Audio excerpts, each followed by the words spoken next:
Donc aujourd'hui, je vais vous parler du TDAH de l'adulte et puis les comorbidités addictives qui vont être très présentes, comme vous le savez déjà sûrement. C'est un sujet qui est intéressant pour moi. Ça me permet de parler des grands domaines pour lesquels je prends beaucoup de plaisir à parler en psychiatrie, qui sont les problématiques de surdiagnostic, la distinction entre normal et pathologique, et également la qualité des preuves disponibles en psychiatrie. Donc c'est un petit peu tous ces sujets que je vais aborder sous l'angle de comment peut-on diagnostiquer, évaluer ces patients, ce qui va remplir un petit peu les différents objectifs de la présentation du jour.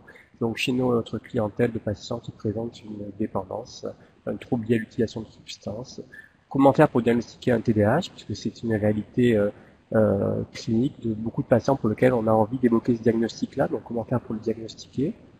Pourquoi est-il important de les diagnostiquer et de les traiter, ou est-ce qu'il est important de les diagnostiquer et de les traiter, et comment faire si on prend cette décision-là. Donc c'est un petit peu les trois objectifs qu'on va rencontrer, qu'on va essayer de remplir au cours de la présentation qui va durer 1 heure. Alors comment diagnostiquer un TDAH chez un patient toxicomane la...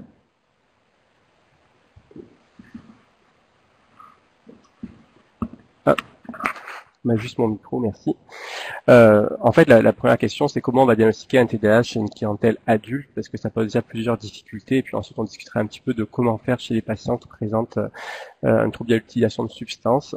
C'est une vraie problématique parce qu'il y a une demande qui est élevée provenant des patients adultes, de plus en plus élevée, là, pour différentes raisons qu'on peut essayer d'analyser, qui sont à la fois une meilleure connaissance du diagnostic, mais également peut-être une certaine forme d'engouement médiatique aussi. On va essayer de voir un petit peu toutes les raisons à ça, mais c'est aussi un diagnostic clinique qui est parmi les plus difficiles à en faire en psychiatrie, parce que c'est un diagnostic clinique rétrospectif avec beaucoup de difficultés à pouvoir retrouver de l'information fiable. Les performances diagnostiques des cliniciens est très mal évaluée, elle est considérée la plupart du temps comme assez médiocre, et il n'y a pas vraiment de gold standard, c'est-à-dire de guide de pratique très clair pour comment évaluer ces patients avec des guides de pratique clinique qui restent assez vagues et sans véritable conseils très précis sur le sujet. Alors, la question du surdiagnostic dans le TDAH, c'est quelque chose qui préoccupe les médecins, le collège des médecins, la population depuis un moment. On voit régulièrement des articles de journaux sur le nombre de diagnostics qui augmente. Il faut savoir que en psychiatrie, pendant longtemps, les publications étaient plutôt sur les patients qui n'étaient pas assez diagnostiqués ou mal diagnostiqués. On parlait beaucoup finalement des patients qui passaient un petit peu à travers les mailles du filet. En réalité, actuellement, les publications s'orientent plutôt vers une prise de conscience des médecins et des chercheurs sur le fait que le trouble déficit de l'attention pourrait être potentiellement surdiagnostiqué, comme on va pouvoir en parler un petit peu.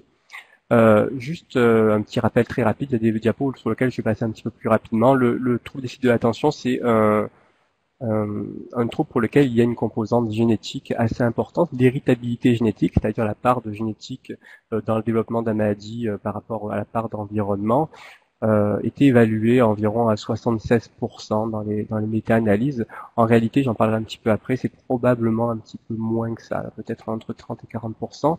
Ça a une importance parce que la plupart du temps, les patients qui vont vous venir avec un questionnement sur une possibilité de TDAH vont l'avoir dans des circonstances où leur fils a été diagnostiqué TDAH et puis le patient va pouvoir peut-être se reconnaître dans ces symptômes-là et le questionnement clinique du médecin puis du clinicien à partir de là.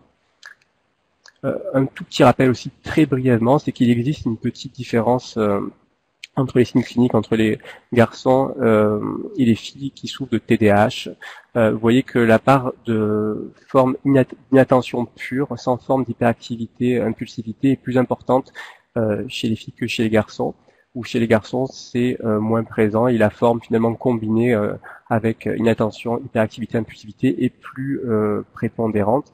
Il faut savoir que c'est pour cela que dans le DSM-4, il y a eu une modification des critères et que on a élargi les critères d'inattention pour essayer de ne plus laisser sans diagnostic les petites filles qui avaient un TDA sans H qui étaient mal diagnostiquées par les critères du DSM-3. Il faut savoir que donc à partir du bonne intention, cet élargissement diagnostique, mais à chaque fois qu'on fait une modification dans le DSM, malheureusement, on augmente très fortement le nombre de patients qui ont un diagnostic positif, comme on va le voir juste après.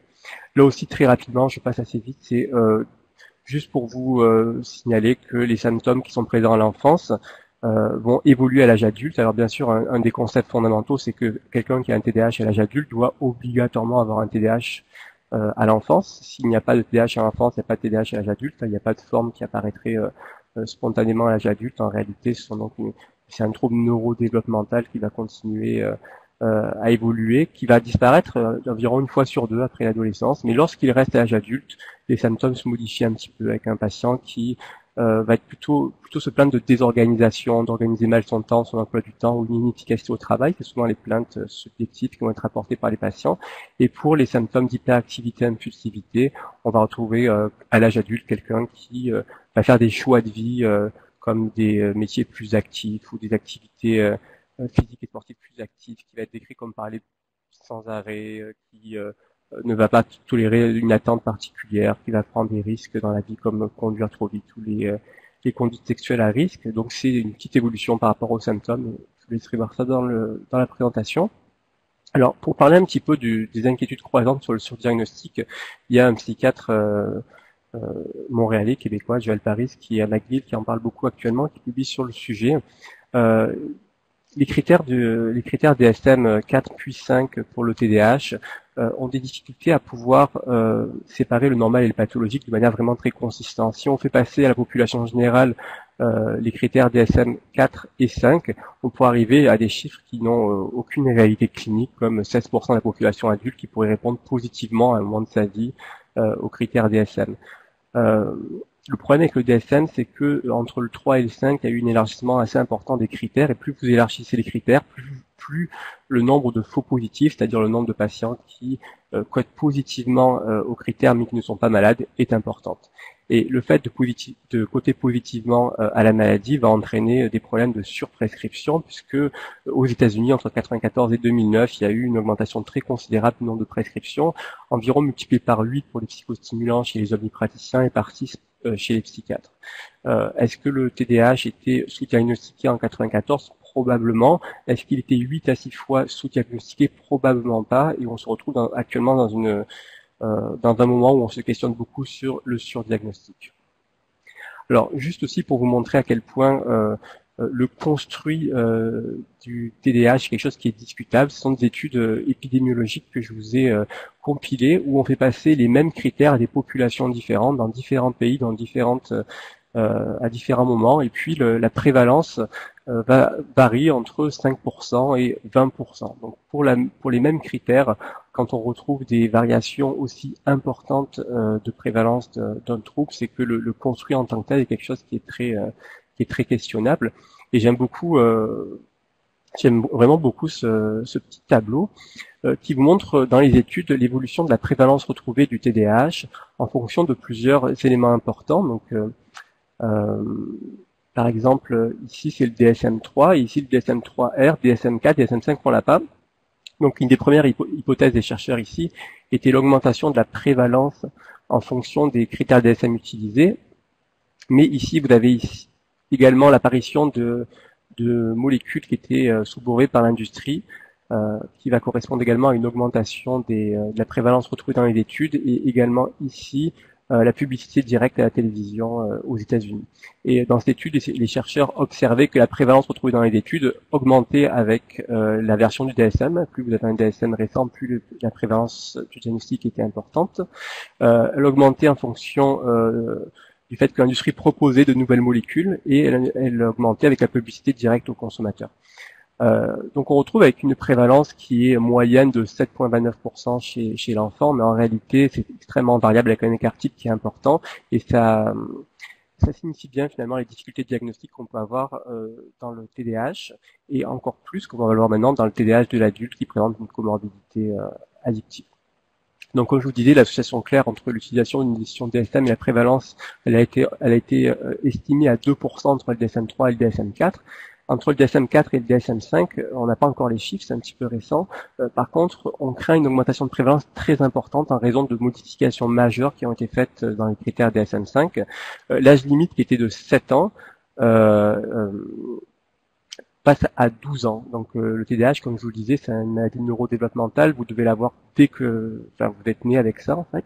Donc on se donnait 7 ans comme finalement un moment où si après 7 ans il n'y avait pas de signe observé, la maladie ne pouvait pas être présente. Donc pourquoi 12 ans? Donc la justification des chercheurs a été qu'il était parfois difficile de rétrospectivement de faire l'enquête. Donc on élargissait un petit peu. Le nombre de critères requis passait de 6 positifs à 5 positifs dans le DSM-5, donc c'est quelque chose qui est une modification majeure là aussi. Et le critère impact fonctionnel a été modifié, pas pour le meilleur à mon sens. Il y a un grand principe en psychiatrie, c'est que s'il n'y a pas de retentissement et pas d'impact, il n'y a pas de maladie. Si vous aviez une situation de TDAH mais qu'il n'y avait aucun retentissement, aucun impact sur votre fonctionnement, vous n'aviez pas la maladie.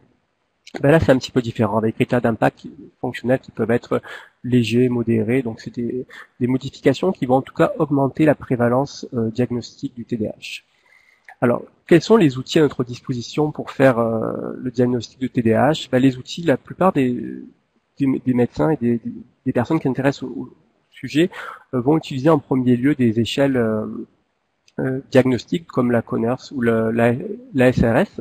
Alors, il faut savoir que ces échelles ont une valeur prédictive positive qui est extrêmement faible. La valeur prédictive positive, c'est la probabilité que vous soyez réellement malade si vous cotez positivement à l'échelle. Donc, pour la SRS, par exemple, la valeur prédictive positive, elle est d'environ 20%. C'est-à-dire que si vous cotez positivement à l'échelle, il n'y a qu'une chance sur 5 que le diagnostic soit présent. Et pourquoi les valeurs prédictives positives sont aussi faibles? C'est parce qu'il y a un effet Barnum important. L'effet Barnum, c'est ce qui fait les beaux jours de l'astrologie, finalement. C'est des questions qui sont tellement non spécifiques, assez vagues, qui fait qu'on va pouvoir s'y approprier et s'y reconnaître soi-même dans la plupart du temps. C'est l'effet de validation subjective de l'expérience, exactement. Moi, je fais souvent le test avec mes étudiants où je leur fais passer les questionnaires TDAH. Et un nombre très important, plus de 50% vont coter positivement. Pourquoi? Parce que les questions sont tellement peu spécifiques qu'elles sont peu utiles. Si je vous dis, est-ce que lorsque vous avez fait la partie la plus intéressante d'un travail, vous avez du mal à le terminer, par exemple, vont dire oui. Est-ce que lorsque vous faites une tâche très répétitive, vous avez des difficultés à vous concentrer? Là aussi, la plupart des gens vont dire oui aussi. Les questions ne sont pas assez spécifiques et ont des difficultés un petit peu à différencier normal et pathologique. Donc ces échelles diagnostiques en réalité n'ont aucune validité pour le diagnostic. La seule intérêt de ces échelles, c'est que si elles sont négatives, la probabilité que le patient a un TDAH est faible. Donc en fait, si l'échelle est négative, le patient n'a probablement pas de TDAH. Si l'échelle est positive, on ne peut pas dire grand-chose. Les évaluations neuropsychologiques, elles sont aussi peu spécifiques, elles sont assez mal évaluées aussi. Elles sont souvent utiles, mais les déficits cognitifs qui vont être retrouvés et évalués dans l'évaluation neuropsychologique sont souvent communs avec d'autres troubles psychiatriques, comme les troubles anxieux et les troubles de l'humeur, et malheureusement cette comorbidité est fréquente. Donc c'est une aide diagnostique, mais c'est malheureusement pas quelque chose pour lequel on va pouvoir avoir une sensibilité, une spécificité de 100%. Donc là, je vous ai mis l'échelle ASRS, vous pouvez regarder, vous la connaissez sûrement. Donc vous voyez la question 7. À quelle fréquence, lorsque vous devez travailler sur un projet long et ennuyeux, faites-vous des fautes d'inattention? À quelle fréquence, lorsque vous devez effectuer une tâche ennuyeuse et répétitive, avez-vous des difficultés à rester concentré? Bon, pas très spécifique tout ça, et on comprend mieux pourquoi les gens sont surcotent à ces échelles-là. Donc finalement, les échelles, ça fonctionne pas vraiment. L'évaluation neuropsychologique est une aide, mais qui n'est pas non plus quelque chose qui va être suffisant. Donc il reste l'évaluation clinique, et l'évaluation clinique, elle est difficile. Il faut rechercher un TDAH de l'enfance. À l'enfance, c'est un élément indispensable au diagnostic. Est-ce qu'on doit prendre 7 ans? Est-ce qu'on doit prendre 12 ans? On sait qu'il y a 50% des symptômes qui persisteraient ensuite, ce qui veut dire que si un patient a eu un TDAH à l'enfance, ça ne veut pas dire forcément qu'il va persister à l'âge adulte.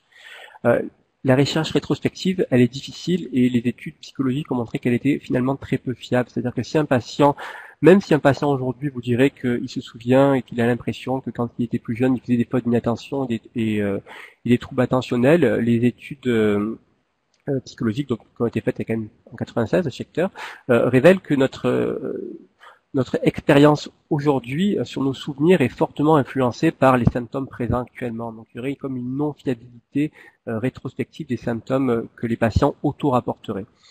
Donc ça nécessite des informations collatérales, la famille, les bulletins scolaires qui sont des bons éléments aussi.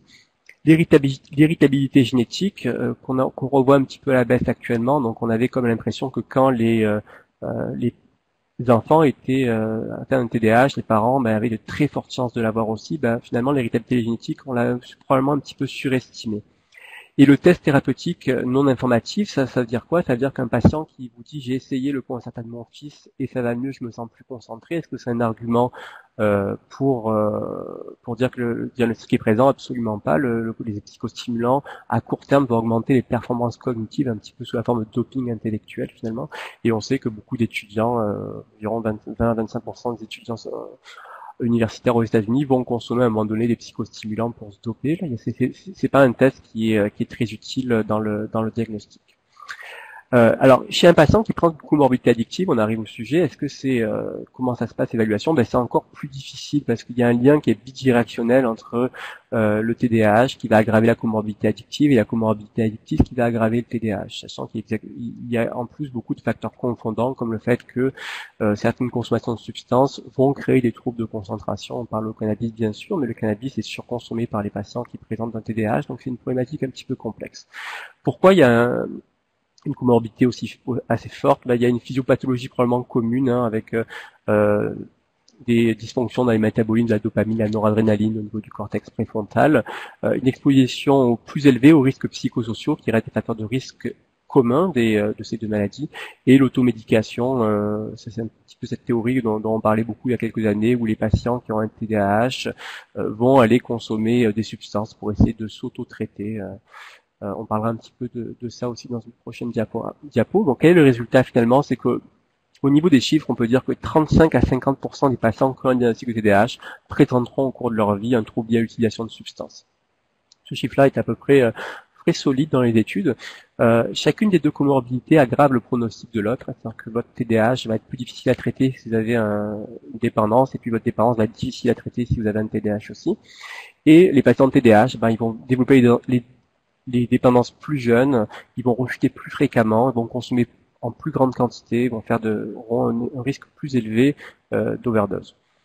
Donc ça, c'est juste reprendre les éléments de méta-analyse. Dans toutes les études, de manière assez solide, vraiment, on sait que par rapport à la population générale qui est en jaune, les patients de TDAH qui sont en rouge ont un risque de développer un trouble à l'utilisation de substances qui est plus élevé. Savoir que le diagnostic chez ces patients qui ont ces comorbidités, il est complexifié parce que il existe beaucoup d'autres comorbidités de diagnostic d'accès en psychiatrie, c'est-à-dire les troubles anxieux, les troubles de l'humeur, les troubles de personnalité. On dit qu'il y a 80% des patients qui ont TDAH, troubles à l'utilisation de substances, ont encore une autre comorbidité psychiatrique, et 50% en ont deux de plus. Alors, c'est quelque chose qui pose beaucoup de difficultés pour le diagnostic, parce que vous savez déjà que le trouble anxieux est un diagnostic différentiel important du TDAH de l'adulte non consommateur. Quand vous avez un patient qui a un TDAH et qui vient vous consulter, on va rechercher la présence d'anxiété généralisée, donc diagnostic différentiel important. S'il a un TDAH, consomme du cannabis et il a un trouble anxieux généralisé, vous voyez le challenge diagnostique chez ces patients complexes. Il a peut-être un TDAH qui peut provoquer des troubles attentionnels remarqués et rapportés par le patient, mais ça peut être aussi en lien avec sa consommation, ça peut être aussi en lien avec son trouble anxieux. Donc comment faire la différence? C'est compliqué. Il y a eu beaucoup de publications aussi dans le passé sur des chercheurs qui pensaient que l'association entre le TDAH et la consommation était surtout liée à la présence à l'enfance et à l'adolescence d'un trouble des conduites, puis d'un trouble oppositionnel ou d'une personnalité antisociale. Comme si c'était une condition nécessaire pour avoir plus de risques de développer un abus de substance par la suite. En réalité, ça reste assez discuté parce que la plupart des études qui ont suivi ont démontré que le TDAH était finalement un risque indépendant pour développer un trouble lié à l'utilisation de substances. Donc finalement, le fait qu'il aurait fallu qu'il y ait un trouble oppositionnel, un trouble des conduites à l'enfance n'est pas une condition indispensable, et les patients, même sans ces diagnostics-là, ont beaucoup plus de risques que la population générale de développer une dépendance. Donc là, sur ce tableau-là, vous avez les comorbidités du TDAH. Et donc, vous voyez que la dépression au cours de la vie, c'est important, 18%, maladie bipolaire, 20%. Donc là aussi, on touche un peu du doigt la complexité de diagnostiquer les patients MAV type 2, plus TDAH, plus consommation, phobie sociale, trouble anxieux généralisé un petit peu moins. Bon, vous voyez toutes les comorbidités qu'on va pouvoir retrouver qui vont encore complexifier le diagnostic. Alors, si on fait un petit peu l'exercice inverse, c'est-à-dire qu'on prend la population des patients qui ont un trouble lié à l'utilisation de substances, donc la clientèle que vous avez retrouvée en CRD, combien de ces patients auraient un TDAH? Selon les études, les chiffres sont extrêmement élevés. Ça va de 23 à 54%. C'est bon, c'est des chiffres pour lesquels il faut prendre un petit peu de recul. On peut difficilement considérer que 54% des patients qui ont un problème de dépendance ont un TDAH. C'est quelque chose qui paraît beaucoup trop élevé. C'est probablement un biais d'échantillonnage en réalité, c'est-à-dire que ces études-là sont faites chez des patients hospitalisés qui sont en psychiatrie, qui sont souvent peu représentatifs de la population réelle des patients qui ont une dépendance. Donc ce sont des chiffres qui sont plus élevés. Une méta-analyse plus récente qui a conduit sur près 7000 sujets avait retrouvé une prévalence de 23% là aussi, qui est un petit peu... Bon, là aussi, ça reste à discuter parce que dans cette étude, dans cette méta-analyse qui avait repris 29 études, il y avait quelque chose qui était important, qui était noté, c'est que la prévalence retrouvée du TDAH différait beaucoup selon les tests et les méthodes utilisées. En fonction des tests, on va aller comme surdiagnostiquer les TDAH, et je pense que c'est quelque chose qui est important à considérer. Quand on regarde la littérature en général sur TDAH et abus de substances, c'est qu'on n'est pas très performant pour les diagnostiquer, et là aussi on a une tendance à un surdiagnostic. C'est difficile à penser qu'un patient qui a une dépendance sur 4 a un TDAH non diagnostiqué. Là aussi, il y a des chiffres qui sont toujours un petit peu étonnants là, qui sont sortis, mais que je les mets juste pour pouvoir un petit peu prendre du recul et les critiquer. Là, c'est l'étude de Williams en 2012 qui disait que 50% des adolescents consommateurs de cannabis ont un TDAH. Bon, là aussi, c'est probablement un biais d'échantillonnage. On sait qu'il y a 16% des adolescents qui ont consommé du cannabis au Québec. Ça veut dire qu'il y aurait déjà 8% des adolescents à 18 ans juste dans la population consommateur de cannabis de TDAH. Bon, ça paraît beaucoup trop élevé par rapport à ça. Ce qu'on peut retenir quand même, c'est que de manière globale, les patients qui ont un TDAH et un trouble lié à l'utilisation de substances ont un âge de début des consommations beaucoup plus précoce et la prévalence est beaucoup plus importante. Donc là, les chiffres sont un petit peu plus solides. Donc au niveau du tabac, c'est plus important, 40%, l'alcool 33 à 44%, cocaïne 10 à 35%, cannabis, qui est la drogue de choix retrouvée dans les études 51%, opiacés 16 à 19%. L'âge de début des troubles d'utilisation chez les patients de TDAH, donc plus jeune, vous voyez la courbe qui est la plus foncée, c'est le TDAH, en pointillé c'est le contrôle, et puis la probabilité d'avoir un TDAH augmente plus jeune chez ces patients-là. Et un petit point sur le tabac aussi. Au niveau du tabac, les patients qui ont un TDAH vont consommer 2 fois plus de tabac que la population générale et ont un pronostic de sevrage tabagique qui est vraiment moins bon. Ces patients se moins souvent, échouent plus souvent aux mesures pour se substituer à la nicotine, répondent moins bien à tous les traitements, à toutes les psychothérapies. Et il y a eu une association qui a été faite entre les jeunes adolescents TDAH, fumeurs de tabac, ils ont plus de risques de développer notre dépendance à l'âge adulte par rapport à ceux qui ne fument pas. Donc pourquoi il y a cette surreprésentation-là? Là aussi, on est surtout sur des hypothèses comme l'automédication où on sait qu'il y aurait une augmentation des fonctions cognitives de la nicotine et le tabac pour augmenter l'attention, la concentration, et ça serait un petit peu cette hypothèse d'automédication qui reste quand même assez discutée mais qui a été évoquée depuis quelques années. Alors, je vous parle beaucoup de généralité sur le TDAH et j'essaie de commencer un petit peu à pointer du doigt les difficultés diagnostiques. En pratique, comment on doit faire pour l'évaluation chez ces patients qui ont un TDAH et une consommation. Donc, j'ai relu les recommandations des communautés, en tout cas des sociétés savantes sur le sujet. Et force est de constater, après avoir lu les recommandations à la fois canadiennes, européennes, américaines, que les recommandations manquent un petit peu de consistance et de guide de pratique très clair. On va donner des conseils qui sont assez généraux sans pouvoir mettre comme un algorithme décisionnel ou un algorithme de diagnostic chez ces patients complexes. Donc dans les recommandations, on va retrouver le conseil de donner une abstinence de 1 à 3 mois chez les patients avant de les diagnostiquer. Donc la question du réalisme de ce conseil-là, de cette recommandation est à poser, parce que chez un patient complexe, consommateur, où le TDAH est un moteur de la consommation, est-ce qu'il est réaliste de pouvoir attendre plusieurs semaines, plusieurs mois d'une abstinence complète avant de le présenter au bon moment devant le clinicien pour l'évaluation? Bon, c'est quelque chose qui reste à discuter. La question de est-ce qu'il faut traiter les autres diagnostics d'axe 1, les comorbidités, troubles anxieux, troubles de l'humeur avant. On n'a pas de recommandation très claire. C'est un patient qui a un TDAH possible, plus un trouble anxieux généralisé, plus un abus de cannabis. Est-ce qu'il faut traiter son trouble anxieux généralisé avant le TDAH? Les recommandations manquent un peu euh, de précision à ce sujet. Finalement, la seule chose qui est comparable dans les différentes recommandations européennes, américaines, canadiennes, c'est qu'il faut conduire l'évaluation, la répéter sur plusieurs mois, plusieurs semaines, plusieurs mois. Essayer de faire l'évaluation quand le patient est abstinent, quand le patient consomme de la drogue, mais de manière un petit peu stabilisée en termes de dosage. Mais les recommandations s'accordent pour dire qu'on manque de spécificité pour conseiller une évaluation très claire par rapport à ces patients. Alors, il y a aussi un élément important, c'est que vous allez parfois retrouver des patients qui vont vous dire j'ai consommé des amphétamines et j'ai eu une réaction un petit peu paradoxale parce que ça m'a calmé, ça m'a donné envie de dormir ou ça m'a concentré. Et vous n'allez pas retrouver l'agitation psychomotrice de prise d'amphétamine chez ces patients. Et ça, des fois, chez les cliniciens, ça sonne une petite alarme comme quoi c'est une réaction paradoxale qui pourrait être un petit peu plus évocatrice de TDAH. Alors c'est décrit par les patients clairement, mes patients me le décrivent assez souvent. Quand on lit les études, c'est quand même une association qui est non retrouvée. Là, on s'attendrait à retrouver une surconsommation d'amphétamines chez les patients porteurs d'un TDAH, ce qui n'est pas vraiment le cas dans les études. En réalité, les drogues de choix chez les patients dans les études, c'est l'alcool et le cannabis. Et pourquoi ils consomment plus d'alcool et de cannabis? Surtout pour améliorer le sommeil, et diminue l'anxiété. Et le côté euphorisant, il est que de 25%, alors qu'il est beaucoup plus élevé chez les patients non TDAH.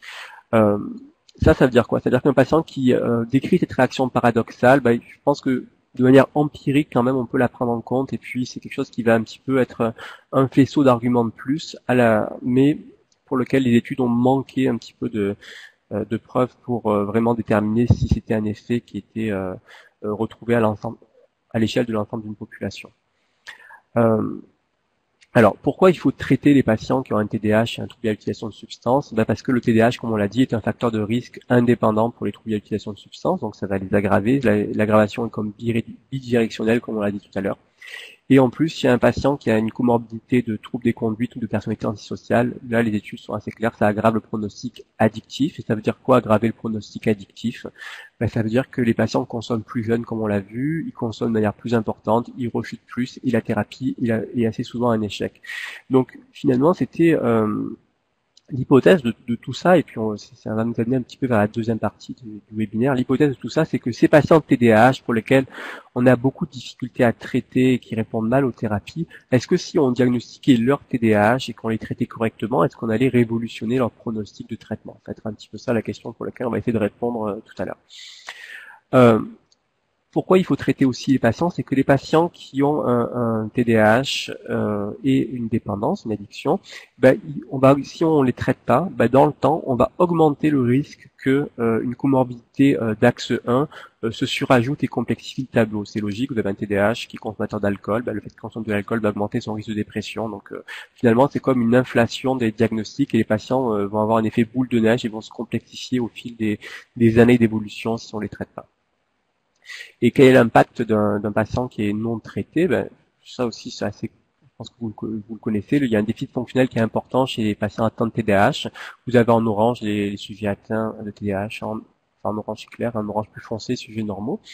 Donc plus de redoublement, plus de grossesse adolescence, plus d'infections sexuellement transmissibles, plus d'abus de substances, c'est le sujet du jour, plus d'accidents, et puis après on va avoir plus d'arrestations, plus d'incarcération, plus de mise à pied de son travail de manière très significative. C'est résumé par cette diapo avec des patients qui vont augmenter leur risque à la fois au niveau professionnel, au niveau familial, au niveau de la société, au niveau de la scolarité, et avec plus de risques pour la santé aussi. Donc là, c'est des données qui sont très solides et toutes les méta-analyses ont montré un risque important chez les TDAH qui sont non traités par rapport à ceux qui vont bénéficier d'une prise en charge. Alors, on va commencer à parler un petit peu du niveau de preuve des données qui sont disponibles pour ce qui nous intéresse. Et vous allez, je vais essayer de vous montrer à quel point notre savoir médical se périme assez rapidement. et que le niveau de preuve des études qui sont disponibles est assez faible en réalité. Alors, juste une petite coquille qu'on va corriger ici, parce que je suis désolé, elle n'a pas été corrigée. Ici, c'est pas 2%, c'est 22%. Il y a un 2 qui est parti. Donc, on va parler de l'effet protecteur des psychostimulants à l'adolescence.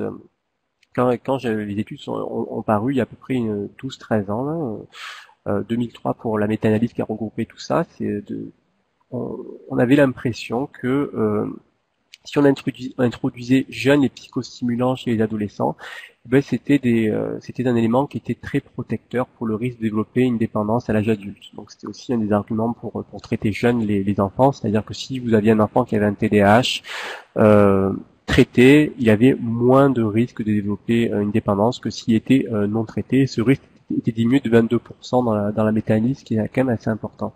Donc c'est comme ça que finalement l'information s'est transmise. Moi, c'est ce que j'avais appris à la faculté de médecine à l'époque. En réalité, dans toutes les études qu'on suivi, je vous en ai cité 3, mais en fait, il y en a plus d'une dizaine sur le sujet, qui sont des études longitudinales prospectives. Il n'y en a aucune qui a permis de retrouver cet élément protecteur. C'est-à-dire qu'on a vu cette méta-analyse de 2003 de Williams qui avait montré qu'il fallait traiter les adolescents et que ça les protégeait du risque de dépendance, mais c'est un résultat qui avait été non reproduit par la suite. Finalement, le point final a été mis en 2013 avec une nouvelle méta-analyse qui a repris 15 études, plus de 2500 patients, et on a étudié si chez des adolescents qui étaient TDAH, le traitement par psychostimulant protégeait du risque de développer soit de l'alcool, soit de la nicotine, soit du cannabis, soit autre drogue. Malheureusement, aucun effet n'a été retrouvé pour la protection du risque de développer un trouble lié à l'utilisation de substances plus tard. Alors, donc l'effet protecteur n'a pas été mis en évidence, mais l'effet de sensibilisation aux drogues non plus. C'est-à-dire que finalement, il y avait eu aussi notre hypothèse où certains détracteurs de la prise de psychostimulants pouvaient dire que le fait de donner des amphétamines chez les adolescents allait augmenter le risque de développer une dépendance, allait comme les sensibiliser aux drogues. Cet effet-là de sensibilisation, il n'a pas été retrouvé, mais l'effet de protection non plus. C'était assez neutre, l'effet était nul sur le risque de développer en positif ou en négatif une dépendance. Donc là aussi, vous voyez à quel point en 10 ans, nos connaissances ont évolué sur le sujet. Et puis, si on parle des TDAH adultes, de manière claire, indiscutable, un patient qui a un TDAH adulte et qui ne présente pas de dépendance, pas de trouble à l'utilisation de substances, les psychostimulants améliorent significativement les déficits cognitifs des patients, améliorent leur qualité de vie, diminuent l'impact fonctionnel de la maladie, donc ce sont des médications qui sont efficaces. Malheureusement, quasiment tout le temps, dans toutes les études qui ont été faites, le fait de présenter un trouble lié à l'utilisation de substances est un critère d'exclusion de l'étude. Donc ces études-là chez le TDAH de l'adulte, la plupart du temps, les 95%, 89% des études disponibles sur le sujet, sont des études pour lesquelles on a exclu le sujet qui nous intéresse, à savoir les patients qui ont un trouble lié à l'utilisation de substances. Alors un tout petit point rapide pour les psychostimulants. Donc vous savez qu'il y a deux classes, les psychostimulants et les non psychostimulants. Dans les psychostimulants, vous avez les méthylphénidates, qui peut être à libération immédiate ou à libération prolongée, comme Concerta ou Bifantin. Et les sels d'amphétamine, comme Dexedrine, à libération immédiate, et Adderall et Vivance, qui sont en plus à libération prolongée. Et dans les non-psychostimulants, vous avez l'atomexétine, le Strattera, dont on parlera un peu plus, et puis le tout récent, qui est l'intunisme, mais qui n'a pas encore indication chez l'adulte. Je vous encourage beaucoup à aller sur le site du CADRA, vous allez pouvoir trouver toutes les recommandations posologiques et d'administration des traitements psychostimulants ou non psychostimulants. Ce qui est intéressant, c'est que les recommandations du CADRA, c'est-à-dire les recommandations qui sont tirées de la littérature scientifique, démontrent une posologie qui est souvent un petit peu plus élevée que les recommandations de Santé Canada. Vous avez le Concerta qui est limité à 72 mg, c'est 108 mg dans les études et sur les recommandations CADRA, ce qui peut aider chez certains patients qui répondent mal au traitement et pour lequel une dose plus importante est nécessaire. Alors, la question du jour, donc, c'est quel est l'effet du traitement par psychostimulant des patients TDAH et qui ont un trouble lié à l'utilisation de substances. Et on veut savoir l'effet sur le TDAH, et on veut également savoir l'effet sur le trouble lié à l'utilisation de substances. Donc, Malheureusement, après avoir refait la revue de la littérature sur le sujet, les résultats restent assez controversés, mais ils restent surtout assez décevants aussi. Comme on va regarder un petit peu les études qui sont disponibles, mais c'est pas quelque chose qui est très encourageant en réalité. Donc, initialement, à partir des années, je dirais, fin des années 90, début des années 2000, les toutes premières études étaient des études ouvertes. Des études ouvertes, donc c'est pas contrôlé par un groupe contrôle, c'est-à-dire par des témoins qui recevraient un placebo. Donc on prend juste un groupe c'est très faible échantillon, à 10 à 20 patients, un groupe de patients qui est TDAH plus consommateurs. Donc vous avez la drogue de choix ici, cocaïne et alcool, le traitement, et puis l'effet sur le TDAH et le trouble lié à l'utilisation de substances. Les premières études, donc de 98 à 2009, les études ouvertes étaient positives, avec une amélioration à la fois du TDAH et à la fois du trouble lié à l'utilisation de substances, sauf la dernière étude sur l'atomoxétine qui est ici, mais c'était plutôt positif. Malheureusement, en psychiatrie, mais en médecine en général, les essais ouverts sont quelque chose qui a un faible niveau de preuve. C'est-à-dire que c'est pas parce que l'effet ouvert est positif cet effet-là va être retrouvé dans les études contrôlées, randomisées contre placebo. Et je dirais même qu'en psychiatrie, c'est un petit peu plus compliqué parce que l'effet placebo est très élevé dans les symptômes qu'on va évaluer en psychiatrie. Et donc, malheureusement, les essais de meilleur niveau de preuve, meilleure qualité, donc les essais randomisés contrôlés qui ont commencé en 2002 ici, avec des échantillons qui étaient quand même plus élevés. Donc c'est 48 versus 48 en général. Là, ça c'est l'effectif des patients TDAH versus le même effectif de patients non TDAH mais qui peuvent consommer le placebo, pardon. Là, la drogue utilisée, le traitement utilisé, donc méthylphénidate, atomoxétine.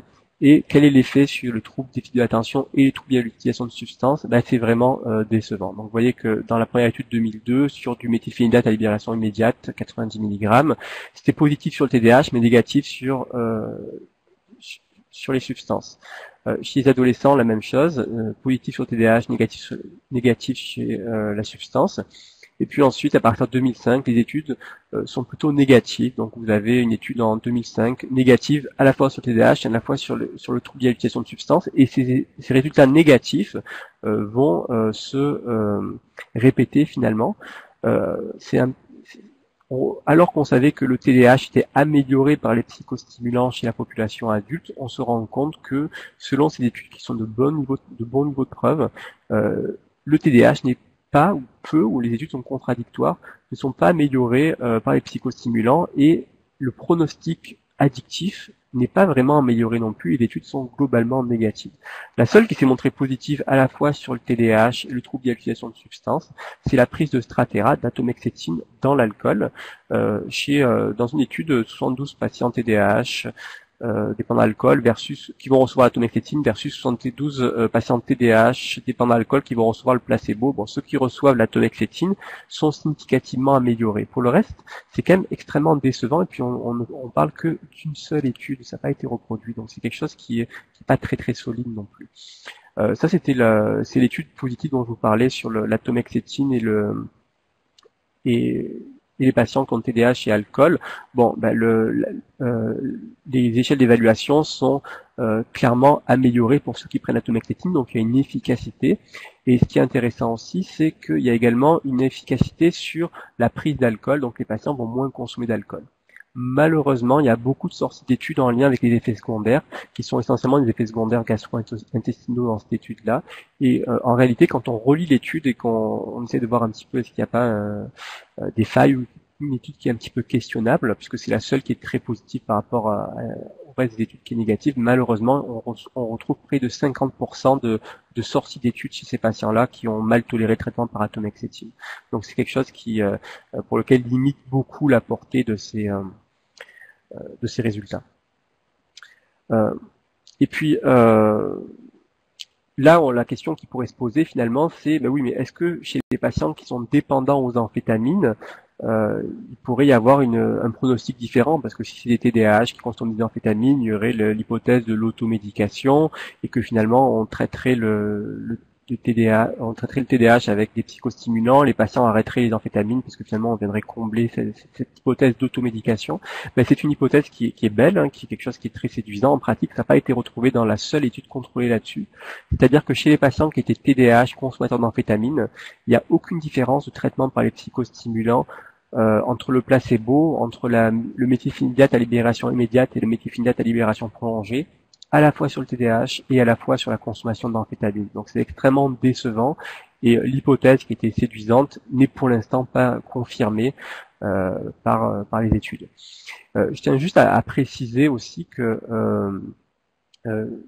chez les patients qui sont consommateurs d'amphétamine, il y avait eu des non-TDAH, il y avait eu des études qui avaient été faites pour voir si on traitait le patient par psychostimulant, si on le traitait comme un TDAH, ça allait améliorer le pronostic addictif, c'est-à-dire qu'on allait faire comme un traitement de substitution des amphétamines avec le méthylphénidate. Et malheureusement, il y a eu une méta-analyse Cochrane très solide là, en termes de niveau de preuve, qui a montré que finalement, ce n'était pas quelque chose qui était efficace et qu'il n'y avait aucune efficacité des psychostimulants sur le volume d'utilisation des amphétamines, aucune efficacité sur la fréquence et l'intensité des cravings et aucune efficacité sur la durée d'abstinence des patients non plus. C'est assez décevant également. Donc ces résultats sont vraiment décevants, sont contre-intuitifs, sont un petit peu contraires à toutes les hypothèses qu'on pouvait avoir sur les hypothèses d'automédication. Comment on peut l'expliquer? Alors, il y a plusieurs hypothèses. Est-ce que les patients qui étaient inclus étaient-ils bien TDAH? Est-ce que les patients, comment ils ont été diagnostiqués? On sait que notre performance diagnostique est mauvaise en général pour diagnostiquer les TDAH, et on sait aussi que si le patient n'est pas TDAH, le psychostimulant ne va pas être efficace. Est-ce qu'il y a eu un biais d'inclusion là-dessus? C'est une première hypothèse qui a été faite. Dans certaines études, il y a l'utilisation de médications à courte durée d'action en majorité. Est-ce que les longues durées d'action seraient plus efficaces pour aider le patient parce qu'il n'y aurait pas de pic et ça diminuerait les cravings? Bon, il y a quand même des études négatives qui ont été utilisées avec des longues durées d'action. Est-ce que le dosage était suffisant? On sait que parfois les patients, il faut monter les doses pour que ce soit efficace. Donc quand on va utiliser 40 mg de méthylphénidate, est-ce que c'est suffisant? Bon, certaines études ont quand même été faites à haute dose, mais beaucoup d'études ont une dose qui semble plus basse que celle qu'on peut utiliser en pratique clinique. Il n'y a pas de pondération en fonction des comorbidités psychiatriques, donc selon l'inclusion des patients, si c'est des patients qui ont été inclus après une hospitalisation en psychiatrie par exemple, ces patients qui ont présenté plusieurs comorbidités psychiatriques, et le fait d'avoir des comorbidités psychiatriques va pour beaucoup diminuer la réponse au traitement. Et donc finalement, qu'est-ce qu'on va mesurer? On va mesurer le fait que les patients TDAH qui ont une comorbidité psychiatrique répondent mal au traitement. Cette pondération on l'a pas en fait. Il y a l'effet placebo qui est très élevé. Là, il est estimé dans ces études à presque 50% d'effet placebo. Donc si l'effet que vous recherchez est un peu plus élevé que 50%, il faut une étude très puissante pour pouvoir un petit peu discriminer l'effet positif de la substance versus l'effet placebo. Et les études qu'on a vues ont un effectif qui est pas si important que ça, donc sont pas si puissantes que ça. Il n'y a pas de prise en compte de l'ancienneté et de l'intensité de la consommation. Est-ce que quelqu'un qui est jeune adulte, qui consomme depuis peu, a un meilleur pronostic que celui qui a consommé pendant 25 ans? Ça, on ne sait pas. De toute façon, les niveaux de preuve de ces études sont quand même globalement faibles. Dans le sens où c'est quand même difficile de conclure en positif ou en négatif quand on voit la qualité des preuves disponibles. Restait une question, c'est est-ce que ça fonctionnerait mieux ou différemment si ces patients on leur propose une psychothérapie associée, hein, et c'est quand même une question clinique qui est pertinente, puisque dans la réalité, ces patients-là vont la plupart du temps bénéficier d'un suivi psychothérapeutique avec leur suivi pharmacologique. Donc il y a une étude qui est très intéressante, 2011, fait chez les adolescents pour un suivi qui est plus long que la moyenne, 16 semaines, en général on fait un suivi de 8 semaines dans les études, et c'est randomisé versus placebo, utilisation de Concerta à 72 mg, donc dosage qui semble adéquat, longue durée d'action, associé à une thérapie cognitivo-comportementale qui va cibler à la fois le TDAH et le trouble lié à l'utilisation de substances. Et malheureusement, cette étude ne montre qu'il n'y a aucune différence de la prescription de psychostimulants pour les symptômes de TDAH et sur le trouble lié à l'utilisation de substances. Donc, donner des psychostimulants n'apporte aucun bénéfice sur les deux composantes de la comorbidité, ce qui est très questionnable là aussi. Est-ce que c'est des patients qui sont finalement résistants à la médication parce qu'ils ont un trouble à l'utilisation de substances? Est-ce que la thérapie cognitivo-comportementale est allée chercher toute l'efficacité qui était possible d'aller chercher chez ces patients? C'est des questions qui restent en suspens. Une question qui est importante aussi à répondre, c'est est-ce que chez les patients qui consomment de la cocaïne ou d'autres drogues, est-ce qu'utiliser les psychostimulants est-il sûr? Est-ce que c'est quelque chose qui va mettre en danger les patients ou pas? Il y a plusieurs études qui ont étudié expérimentalement la sûreté du méthylphénidate. Alors qu'on a pris des patients qui étaient consommateurs de cocaïne intraveineux et on leur donnait entre 60 et 90 mg de méthylphénidate, on les a hospitalisés, puis on a regardé un petit peu leur tolérance cardiologique. La tolérance était vraiment bonne, il n'y avait pas bonne tolérance globale, pas de modification à l'électrocardiogramme. Et il n'y avait pas de modification de la pharmacocinétique à la fois de la cocaïne et du méthylphénidate. Donc c'était comme quelque chose qui se passait bien, qui était assez sécuritaire. Et on a étudié également la sûreté de la tomexétine chez les patients consommateurs de cocaïne intranasale. Alors on a remarqué une légère réduction de la pression systolique, quasiment non significative, une augmentation qui est très modérée du pouls et puis une bonne tolérance globale aussi. Donc est-ce qu'il est sûr d'utiliser les psychostimulants ou la tomexétine chez les patients qui consomment? Oui, a priori ça reste relativement sûr. Difficile de ne pas parler de détournement. Alors dans les études, on retrouve que presque un patient sur 4 qui a un TDAH va être approché pour qu'on lui achète son traitement. Et puis 11% des patients TDAH auront déjà vendu leur traitement au moins une fois. Les chiffres qui sont aux États-Unis. Les formes qui sont surtout vendues sont les formes à libération immédiate. Les formes à libération prolongée et la tomexétine, semblerait-il, sont moins à risque de détournement, ou en tout cas seraient moins demandées sur le marché. Aux États-Unis, il y a des chiffres inquiétants sur les étudiants qui vont utiliser les psychostimulants. 16% des étudiants, les chiffres plus récents vont dire jusqu'à 25% quand ils sont en études post-universitaires. 16% des étudiants ont déjà détourné du méthylphénidate. Au Canada, on serait environ 8 à 9% qui l'utiliseraient, qui l'auraient utilisé au moins une fois pour s'aider dans les études. Tout ça, c'est bien sûr, ça renvoie un petit peu à la diapo que je vous avais dit tout à l'heure, où le test thérapeutique est extrêmement mauvais chez ces patients-là, parce que toute personne, malade ou non malade, qui va prendre des psychostimulants, en général, va, pour une courte durée, là, va ressentir une augmentation de ses performances cognitives. Quels sont les facteurs de risque de détournement chez les patients qui sont TDAH? Le fait d'être sexe masculin, d'avoir un trouble des conduites à l'adolescence, et prescrire de méthylphénidate à libération immédiate. Donc, vous voyez que chez les drogues utilisées chez les étudiants aux États-Unis, ici, qu'est-ce qui arrive en bonne position, troisième position ici, vous avez l'adéral qui est ici, et le ritalin qui est plus bas ici. Mais ça fait partie dans le top 3 des drogues qui sont utilisées, avec là vous retrouvez sur ce graphique ici l'augmentation continue de la prescription des psychostimulants aux États-Unis, comme je l'avais dit au début de la présentation. Ça, je vais passer. Alors, je pose un petit peu toute la difficulté d'obtenir des preuves solides sur le sujet, et puis la question clinique qu'on va se poser, c'est est-ce qu'il faut attendre que les consommations soient contrôlées avant de traiter un TDAH, ou est-ce qu'il faut traiter le TDAH avant? C'est une question pour laquelle là aussi les recommandations n'apportent pas de réponse très satisfaisante. Quels sont les arguments pour traiter immédiatement un patient qui a une suspicion de TDAH, en tout cas, et un trouble d'utilisation de substances? Déjà, le fait qu'attendre une abstinence prolongée peut être complètement illusoire chez les patients complexes. On a vu que c'est les patients qui restaient le moins longtemps abstinents, qui refutaient le plus souvent, qui échouaient à la forme, aux formes de sevrage. Si on doit attendre qu'ils soient abstinents pendant 3 mois, ça revient à dire qu'on va jamais traiter ni évaluer ces patients. C'est un argument pour ça. Il y a l'hypothèse du rôle du TDAH dans le maintien du trouble à l'utilisation de substances. Oui, c'est sûr que c'est un facteur de risque indépendant pour le trouble à l'utilisation de substances. Il y a aussi le fait que l'acceptabilité du diagnostic de TDAH est très forte chez les patients en général, alors que celui de toxicomanie est vraiment moins bon, ce qui fait que ces patients-là, finalement, vont plus facilement s'engager dans le processus thérapeutique si on les traite pour leur TDAH. Donc ça, c'est les arguments pour. Les arguments contre, le diagnostic il est vraiment difficile, il va nécessiter un suivi longitudinal qui est de longue durée.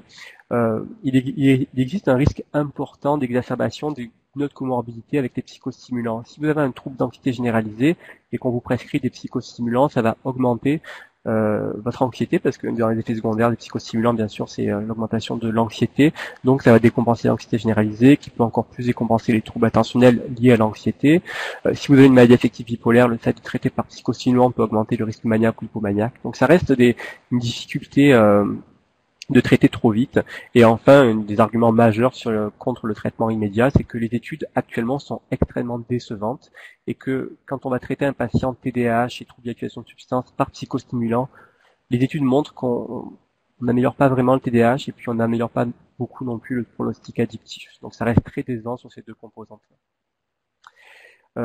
Si on devait conclure un petit peu tout ça, c'est qu'on a déjà que titre personnel, je trouve que le TDAH fait partie des diagnostics très difficiles à porter, parce que ça reste un diagnostic à risque de surdiagnostic très important, avec une conséquence de surdiagnostic qui est important en termes d'exposition de la médication et aux effets secondaires.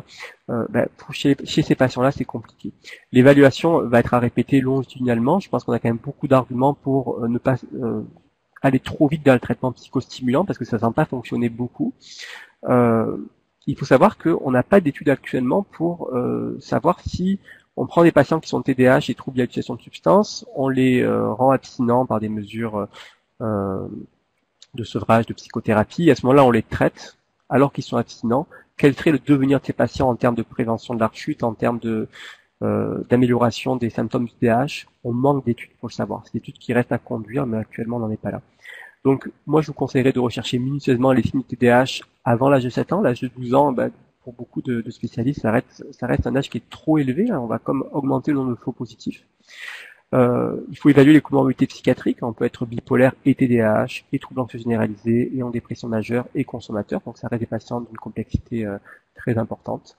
Donc, la prescription des psychostimulants, c'est controversé. Les résultats sont décevants dans les essais contrôlés. Ils ont été positifs dans les essais ouverts, mais les essais ouverts, c'est un mauvais niveau de preuve. Dans les essais contrôlés, c'est très très décevant. Si on devait prescrire, on va plutôt limiter les formes à libération immédiate en cause du risque de détournement. Quasiment l'intégralité de ce qui est détourné, c'est plutôt à libération immédiate, plus un petit peu quelques sels d'amphétamine, mais on va plutôt privilégier l'atomoxétine ou le méthylphénidate à libération prolongée. Impliquer la famille, l'entourage, la prise en charge psychosociale qui va être au centre du traitement, mais ce qu'on peut retenir de tout ça, c'est que notre hypothèse initiale qui était on va rechercher les TDAH chez les patients, puis on va les traiter, et puis ça va comme complètement bouleverser leur pronostic à la fois pour la dépendance et à la fois pour le TDAH. Cette hypothèse séduisante, actuellement, elle n'est pas confirmée, elle n'est pas retrouvée dans les études. Donc c'est un petit peu décevant à ce niveau-là.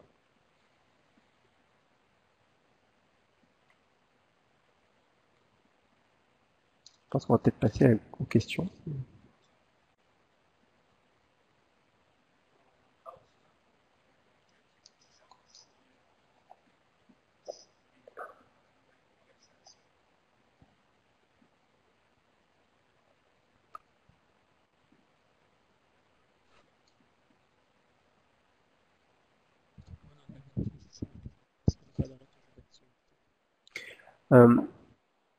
Au niveau du cadra, est-ce que la trousse cadra, c'est ça j'imagine que la question concerne la trousse cadra. La trousse cadra, c'est quelque chose qui est un guide euh, pour multiplier les évaluations de manière longitudinale à la fois par les professeurs, les parents, l'auto-évaluation, donner un guide clinique de pratique qui reste extrêmement utile et pertinent.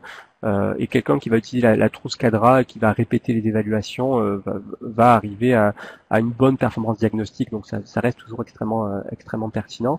Après, le choix de prendre 7 ans ou 12 ans comme âge limite pour retrouver les symptômes, ça reste après un peu la discrétion du clinicien, mais pour beaucoup de ceux qui travaillent dans le TDAH, 12 ans paraît vraiment trop élevé. C'est-à-dire que quelqu'un qui n'a aucun signe jusqu'à 10 ans et demi ou 11 ans, et puis à 11 ans on va dire oui, il y a des troubles attentionnels qui apparaissent, on a plutôt tendance à aller rechercher la dynamique familiale ou quelque chose qui pourrait plus expliquer pourquoi à 10 ans ça apparaît, parce que dans le TDAH, on est avec le trouble. Alors pourquoi l'évaluation neuropsychologique n'est pas meilleure que d'autres types d'évaluations? Elle est meilleure que les évaluations standardisées par questionnaire. La difficulté des évaluations neuropsychologiques, outre leur problème d'accessibilité, c'est qu'on ne va pas retrouver un profil de trouble cognitif qui est à 100% spécifique du TDAH, et souvent les patients présentent régulièrement des comorbidités anxieuses, des comorbidités de troubles de l'humeur qui viennent un petit peu complexifier l'évaluation. Donc c'est sûr que l'évaluation neuropsychologique chez quelqu'un qui n'a aucune comorbidité psychiatrique est quelque chose d'assez performant. Malheureusement, la plupart des patients qui ont un TDAH présentent des comorbidités psychiatriques associées et des troubles d'utilisation de substances, ce qui va rendre les choses un petit peu plus complexes. Après, l'évaluation neuropsychologique peut être un temps important de l'évaluation aussi. Régulièrement, j'y ai recours parce que j'ai la chance de travailler avec une neuropsychologue avec moi. Mais c'est quelque chose pour lequel il faut intégré dans une évaluation globale. On peut pas aller envoyer quelqu'un chez l'évaluation en neuropsycho et qui va dire oui ou non de manière certaine le patient a ou n'a pas le diagnostic. Ça fait partie d'un faisceau d'arguments supplémentaires qui va rentrer avec l'évaluation psychiatrique, psychosociale et puis la recherche chez l'adulte, en tout cas la recherche presque d'enquête policière pour aller retrouver les symptômes qui seraient évocateurs de TDAH en enfance. Alors, est-ce qu'un travail sur l'impulsivité peut aider les clients à augmenter les capacités attentionnelles et comportementales des clients? Est-ce que, j'imagine que vous parlez d'un travail psychothérapeutique sur l'impulsivité. C'est des choses qui, à ma connaissance, n'ont pas été évaluées sur le plan psychothérapeutique. Alors après, je ne sais pas quel type de psychothérapie on pourrait utiliser pour travailler spécifiquement l'impulsivité chez ces patients-là, parce que ça reste quand même une composante qui, je trouve, est assez difficile à travailler en thérapie cognitive tant que les patients sont consommateurs. Ce qu'on sait, c'est que la composante impulsivité chez les patients TDAH et consommateurs n'a pas été améliorée par la prise de psychostimulants, alors que chez les adultes non consommateurs et chez les enfants et adolescents, l'impulsivité est diminuée avec la prise de psychostimulants. Donc c'est quelque chose pour lequel j'ai pas vraiment de réponse. Probablement que oui, mais ça reste à démontrer. Pensez-vous que les diagnostics posés à tort par les médecins de famille pourraient être en lien étroit avec les compagnies pharmaceutiques? Non, je crois pas, dans le sens où je crois pas dans un complot du tout de prescription, de surprescription en lien avec une collision avec l'industrie pharmaceutique. Là, je trouve que d'ailleurs le Canada a un des systèmes qui contrôle le mieux ce genre de problème. Non, il n'y a pas de lien direct avec les compagnies pharmaceutiques. Pourquoi il y a une surprescription? Il y a plusieurs explications à mon sens. Il y a le fait qu'il y a une demande importante des patients, parce qu'on est dans une société pour laquelle avoir des troubles attentionnels, c'est quelque chose qui est très mal toléré par les patients, par les gens en général, et qu'il faut une explication si possible médicale et si possible avec une molécule, une médication qui peut apporter un résultat immédiat. C'est comme si on pouvait plus tolérer qu'il peut exister des troubles attentionnels ou que des fois on n'est pas tous égaux devant les performances cognitives non plus.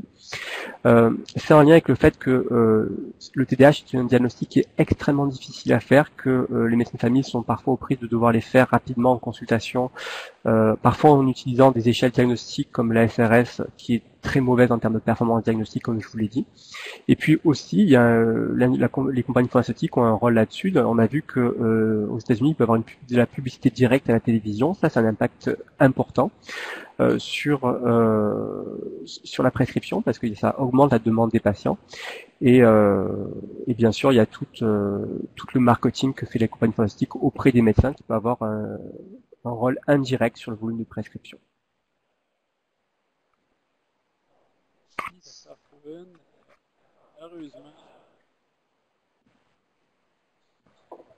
Heureusement, je vois qu'il est l'heure de conclure. Il y avait d'autres questions. Je vous remercie de votre présence. Je remercie en votre nom, le Dr Cohen, pour cette présentation. Je vous rappelle que vous avez, si vous désirez, dans le module fichier questions webinaire, donc si vous désirez finalement poursuivre la discussion de votre côté.